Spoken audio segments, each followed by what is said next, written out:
সুপ্রিয় দর্শক মণ্ডলী, সবাই সালাম এবং শুভেচ্ছা নেবেন। জলপাইগুড়ি থেকে কলকাতার দূরত্ব 100 কিলোমিটার হতেই পারে। ভারত অনেক বড় দেশ, তাদের ভৌগোলিক বাস্তবতাটাও ভিন্ন। দেশের এক অঞ্চল থেকে আরেক অঞ্চলে যেতে 100 কিলোমিটারের পথ, কোথাও কোথাও হাজারো কিলোমিটারের পথ। ট্রেন ভ্রমণ করলে কখনো 1, 2, 3 রাতও লেগে যায় এক অঞ্চল থেকে আরেক অঞ্চলে যেতে। আসলে পৃথিবীর বড় দেশগুলোর বাস্তবতা এমনই। রাশিয়া, চায়না, আমেরিকা, কানাডা, তাদের এক দেশের এক অঞ্চল থেকে আরেক অঞ্চলে যেতে উড়োজাহাজে করেই কোথাও 4, কোথাও 5 ঘন্টা লাগে। তো ভারতের জলপাইগুড়ির নাগরিকদেরকে এই বাস্তবতাটুকু মেনে নিতে হবে, কিন্তু তারা সেই বাস্তবতা মানতে চায় না। ইদানিংকালে তাদের যে নেতৃবৃন্দ, বিশেষ করে বিজেপির নেতারা তাদের ভোটারদেরকে প্রতিশ্রুতি দিচ্ছেন, যদি বিজেপি আবার ক্ষমতায় আসে তাহলে তারা বাংলাদেশের বুকের উপর দিয়ে, তারা পঞ্চগড়ের উপর দিয়ে, তেঁতুলিয়া দিয়ে 4 কিলোমিটারের একটি রাস্তা তৈরি করে 100 কিলোমিটারের যে দূরত্ব সেটা গুছিয়ে দেবেন। এমনটাই প্রতিশ্রুতি দিচ্ছেন জলপাইগুড়ির বিজেপির প্রার্থী ডাক্তার জয়ন্ত রায়। প্রধানমন্ত্রী কিন্তু অনুমোদন দিয়েছে আজকে জলপাইগুড়ি। বিজেপি প্রার্থী জয়ন্ত রায় প্রচারে বলছেন, আবার ক্ষমতায় এলে তেঁতুলিয়া করিডোর এবার হবেই। জি দর্শক, ডাক্তার জয়ন্তের এই বক্তব্যটি প্রকাশিত হয়েছে বিবিসি সহ বিভিন্ন গণমাধ্যমে। ডাক্তার জয়ন্তের একটি দাবির পিছনে তার যুক্তি হচ্ছে 1980 সালে বাংলাদেশ এবং ভারতের মধ্যকার যে বাণিজ্য চুক্তি, সেই বাণিজ্য চুক্তির আওতায় এরকমটি আছে যে বাংলাদেশের বুকের উপর দিয়ে ভারতের একটি রাস্তা হবে। তবে এই বিষয়টিকে একদম উড়িয়ে দেওয়াও যায় না।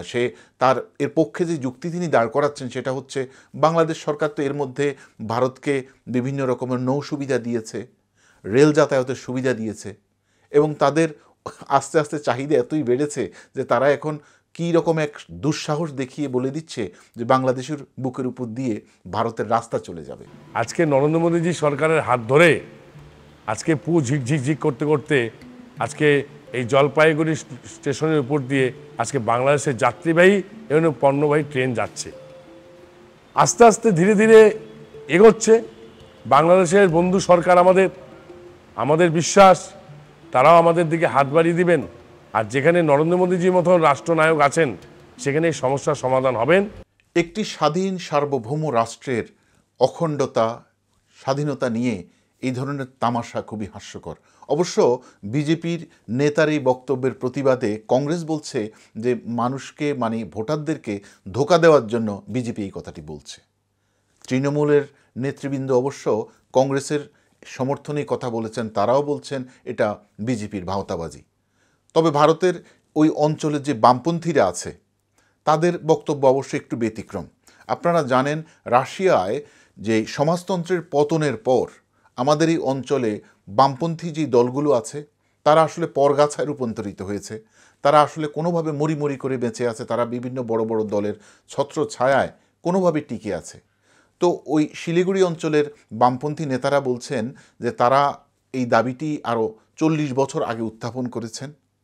এই দাবি আসলে বিজেপির দাবি নয়, এই দাবিটি হচ্ছে বামপন্থী নেতাদের দাবি। সুতরাং তাদের এই দাবি আসলে বাংলাদেশ সরকার মানতেই পারে, এবং বিজেপি সরকারের যেই এমপিরা বা এমপি প্রার্থীরা বলছেন যে আবার যদি বিজেপি সরকার ক্ষমতায় আসে তাহলে অবশ্যই বাংলাদেশের বুকের উপর দিয়ে এই তেঁতুলিয়া করিডোর হবেই হবে। দর্শক, শিলিগুড়ির স্থানীয় চাউলহাটি এলাকায় হিন্দু মুসলমানের বসতি প্রায় সমান সমান।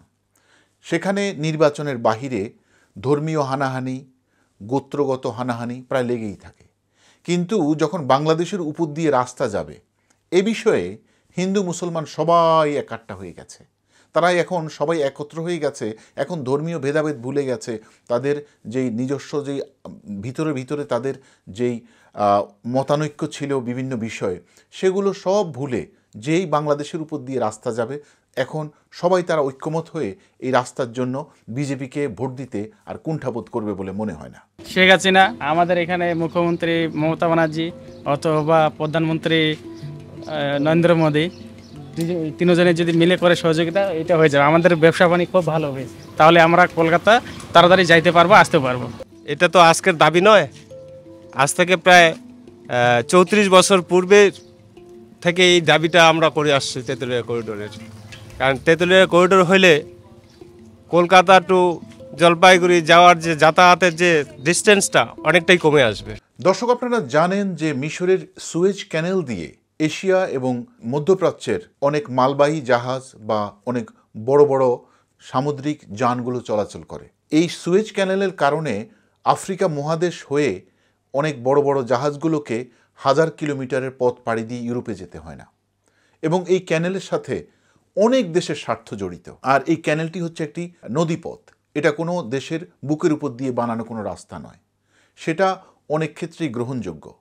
কিন্তু মাত্র 100 কিলোমিটারের পথ কমানোর জন্য কি করে বিজেপির এই নেতৃবৃন্দ তাদের ভোটারদেরকে এই ধরনের একটি প্রতিশ্রুতি দেয়? আমরা এতদিন পর্যন্ত জানি, এখন পর্যন্ত, যে বাংলাদেশের কোনো সরকার ভারত সরকারকে যে বাংলাদেশের বুকের উপর দিয়ে করিডোর বানানো বা এই 4 কিলোমিটার রাস্তা বানানোর কোনো প্রতিশ্রুতি দেয়নি। তাহলে বিজেপির নেতৃবৃন্দ কি করে তাদের ভোটারদেরকে এই ধরনের প্রতিশ্রুতি দেয়? এটা নিঃসন্দেহে একটি স্বাধীন সার্বভৌম রাষ্ট্রের জন্য একটি হুমকি এবং একটি তামাশা। তো আমি বলবো বিজেপির নেতৃবৃন্দকে যে আপনারা এই ধরনের স্বপ্ন দেখবেন না। আর এই ধরনের স্বপ্ন যদি আপনারা দেখেনও, সেই স্বপ্ন বাস্তবায়ন করতে হলে আপনাদেরকে নতুন করে একটি খোয়াবনামা রচনা করতে হবে। ভালো থাকবেন, সুস্থ থাকবেন, ধন্যবাদ।